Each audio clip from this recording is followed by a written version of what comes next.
Another campfire.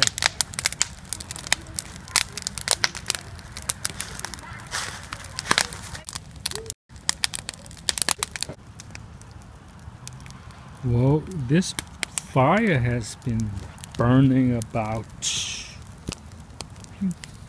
15 minutes. I think it's burning, still burning pretty strong. It's bypassed its peak now. So I think it'll be another 15 minutes left. It's a little bit hard to get it started. We put a lot of newspapers on the bottom. So we didn't succeed the first time, but the second time it started the fire. It rained this morning and the temperature is about 40 degrees outside.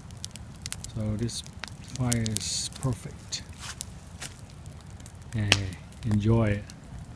Because when it snows, I think next month, we won't be able to make any fires.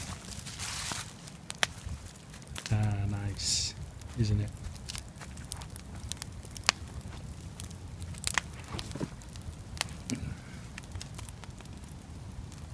Oh, I think the wind direction just changed.